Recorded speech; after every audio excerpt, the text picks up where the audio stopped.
So ಒಬ್ಬರು ಹರ್ಮನ್ ಎಬಿಂಗಸ್ ಅಂತ ಇದ್ದರು. So is a German psychologist. So ಅವರು ಬ್ರೈನ್ ಬಗ್ಗೆ ಸಾಕಷ್ಟು ರಿಸರ್ಚ್ ಮಾಡಿ ಅವರು ಫರ್ಗೆಟಿಂಗ್ ಕರ್ವ್ ಮತ್ತು ಸ್ಪೇಸಿಂಗ್ ಎಫೆಕ್ಟ್ ಅನ್ನೋದನ್ನು ಕಂಡುಹಿಡಿದ್ರು. ಕರ್ವ್. ಸೊ ನಮ್ಮ ಬ್ರೈನು ಹೇಗೆ ಮರೆಯುತ್ತೆ ವಿಷಯಗಳನ್ನ, ಅವರೊಂದು ಟೈಮ್ ವರ್ಸಸ್ ರಿಟೆಂಟಿವಿಟಿ ಒಂದು ಗ್ರಾಫ್ ಪ್ಲಾಟ್ ಮಾಡಿದ್ರು. ವೀಕ್ಷಕರಿಗೆ ಆ ಗ್ರಾಫ್ ಡಿಸ್ಪ್ಲೇ ಆಗ್ತಾ ಇದೆ. ಸೊ ಅಲ್ಲಿ ಏನಾಗ್ತಾ ಇದೆ, ಏನೇ ಒಂದು ವಿಷಯ ಇವಾಗ ಕಲ್ತಾಗ ತಕ್ಷಣ ಅದನ್ನು ರೀಕಾಲ್ ಮಾಡಿದ್ರೆ 100% ರಿಟೆಂಟಿವಿಟಿ ಇರುತ್ತೆ.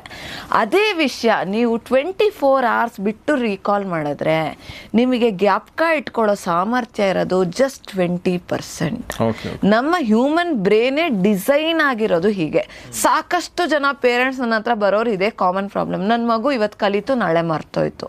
It is not the problem with your child. ನಮ್ಮ ಹ್ಯೂಮನ್ ಬ್ರೈನ್ ಡಿಸೈನ್ ಆಗಿರೋದೇ ಹೀಗೆ. ಬಟ್ ಅದನ್ನು ಹಾಗೆ ಬಿಟ್ಕೊಳಕ್ಕೆ ಆಗುತ್ತಾ? ಅದಕ್ಕೊಂದು ಫಿಕ್ಸ್ ಬೇಕಲ್ವಾ ಸರ್? ಸೊ ಅದಕ್ಕೇನು ಮಾಡಬೇಕು? Reinforcement is the key. ಯಾಕೆ ರೀಇನ್ಫೋರ್ಸ್ ಮಾಡಬೇಕು? ರೀಇನ್ಫೋರ್ಸ್ ಅಂದರೆ ರಿವಿಷನ್. ಸೊ ರಿವಿಷನ್ ಅಂದ ತಕ್ಷಣ ನಾವೇನು ಮಾಡ್ತೀವಿ, ಇಷ್ಟ ಬಂದಾಗ ರಿವಿಷನ್ ಮಾಡ್ತೀವಿ. ಅದಕ್ಕೊಂದು ಪ್ಯಾಟ್ರನ್ ಇದೆ, ಬ್ರೈನಿಗೊಂದು ಪ್ಯಾಟ್ರನ್ ಇದೆ.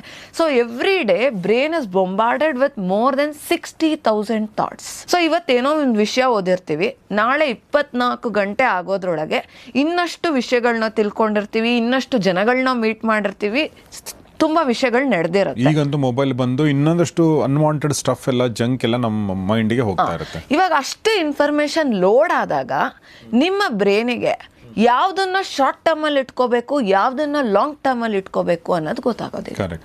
ಸೊ ಹಾಗಾಗಿ ಅದು ಸೀಪಾಗ್ತಾ ಹೋಗ್ತಾ ಇದೆ, ಅದು ಡಿಟೋರಿಯೇಟ್ ಆಗುತ್ತೆ ರಿಟೆಂಟಿವಿಟಿ. ಸೊ ಏನು ಮಾಡಬೇಕು? Very very important. ಇವತ್ತು ನಾವೇನೇ ಓದಿದ್ರು ನಾಳೆ 24 ಗಂಟೆಗಳೊಳಗೆ ಅದನ್ನು ಒಂದ್ಸತಿ ರಿವಿಷನ್ ಮಾಡಬೇಕು. ರಿವಿಷನ್ ಮಾಡಿದಾಗ ಏನು ಹೇಳ್ತಾ ಇದ್ದೀವಿ ನಮ್ಮ ಬ್ರೈನ್ಗೆ? This is some piece of information that you need to put it into a long term. ಇದನ್ನು ಮತ್ತೆ ರಿವಿಸಿಟ್ ಮಾಡಿದಾಗ ಬ್ರೈನಿಗೆ ಹೇಳ್ತಾ ಇದ್ದೀವಿ.